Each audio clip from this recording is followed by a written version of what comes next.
Hey, this is Dylan Freehoff, and welcome for Dylan's Nerdy Projects episode.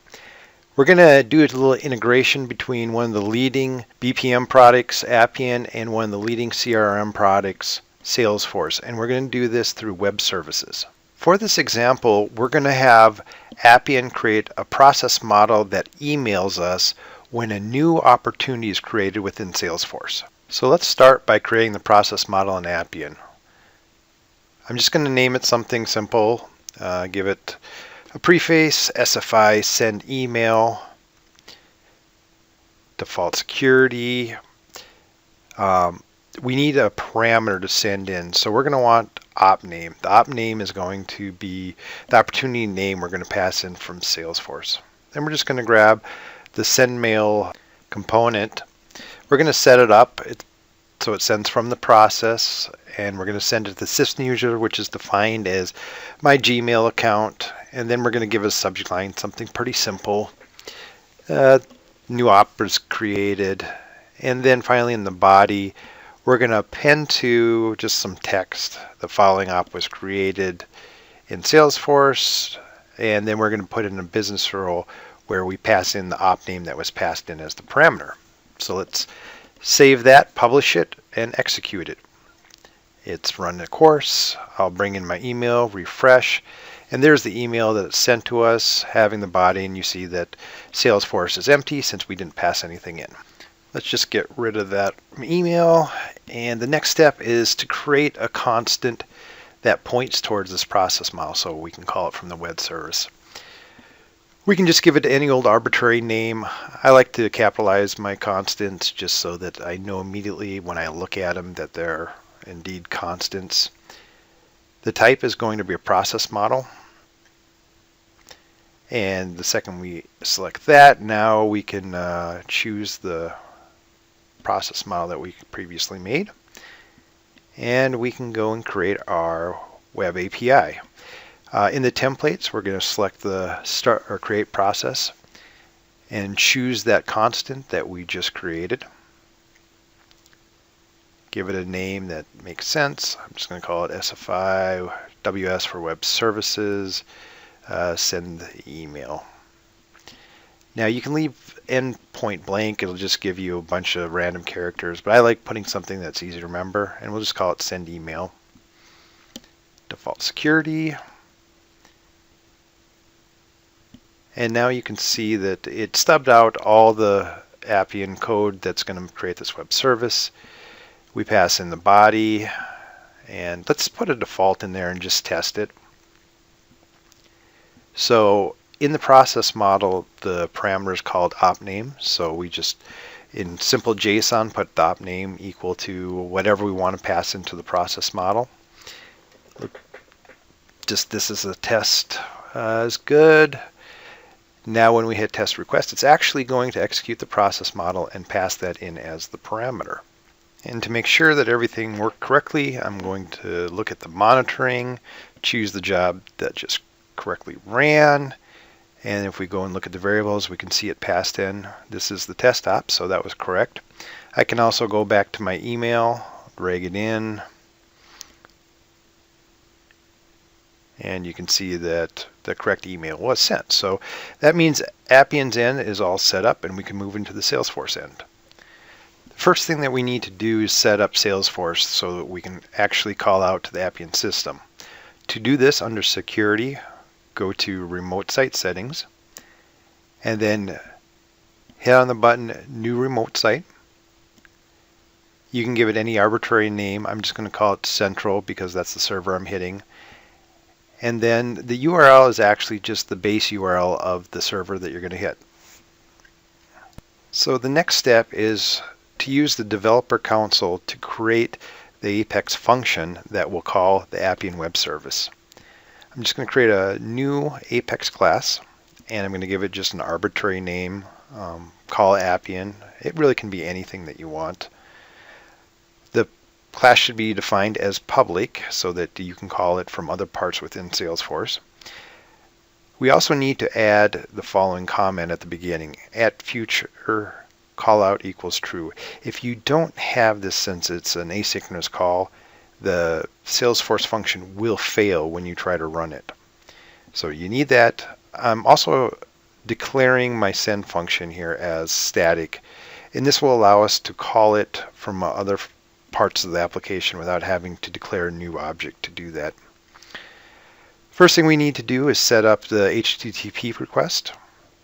Then we need our HTTP object, and from that, the request, we need to set up a few different items of information.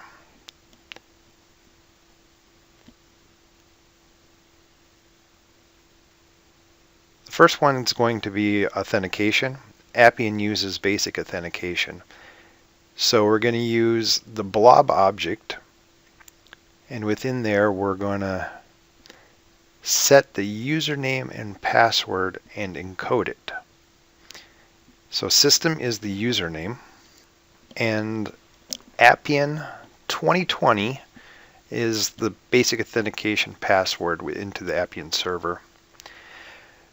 Now we have to take this blob and we have to base64 encode it so that we can pass it as a parameter, as a string into our auth header. So we do that by using the word basic, appending to it the base64 encoding of the auth blob that we just created. So we have the encoding. Now we have to set it into the header. So you use the set header function and pass the auth header, and then the variable name is going to be authorization. We're going to set and define the different elements of this packet. Number one being the content type, in this case being JSON.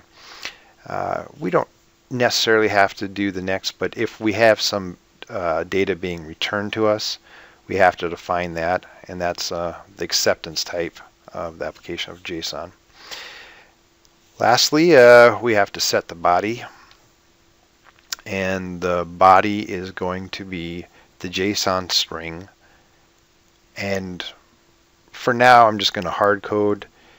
We could send this, and that would then send out the email saying that there's a new opportunity made called test from SF. A little later, we're just going to change it so we pass it in as a parameter. I'm going to set the method for the request as a post, and then finally the endpoint is going to be the URL that we want to call within Appian, and you can just copy and paste it right out of this page in Appian, paste it in, and then lastly we have to send this HTTP request. We do that by defining an HTTP response, and then use our HTTP object and use the send function sending the request object that we just created. Okay, let me save this quick. And before we go on, I want to parameterize the opportunity name that we're passing in. So let's just get rid of the hard-coded test from SF and instead pass in the variable s that we have coming into the function. So let me go finish saving this one last time, and then we'll debug it by just executing the static function contained in the class. It's currently running, and here's the log of the call to Appian. And if we bring in the email and hit refresh, you can see that the new op is created, and we passed in this op is from SF, which is what we passed into the parameter from the test function. So the last step is to create the trigger. We're going to find the object that we're interested in triggering. So underneath objects and field, we're going to find the opportunity object, and then there's a trigger menu item. We'll create a new trigger, and it kind of gives us a little prototype, so we have to give it a name, and you can call it anything you want. It really doesn't matter. It's just more for finding it and figuring it out. You also have to declare where you want this to trigger, so before insert, so right before this is added to the database. Now we have to define how to get the information. So we're declaring a for opportunity op, and when the trigger triggers new, it will put everything that was inserted into that opportunity into the variable op. So now we just have to call the function that we previously created, call Appian, and then .send because it's a static function. And now we have the object that allows us to find the name that was inserted into that opportunity. And oops, forgot a semicolon. Let's put that in. So this trigger works fine.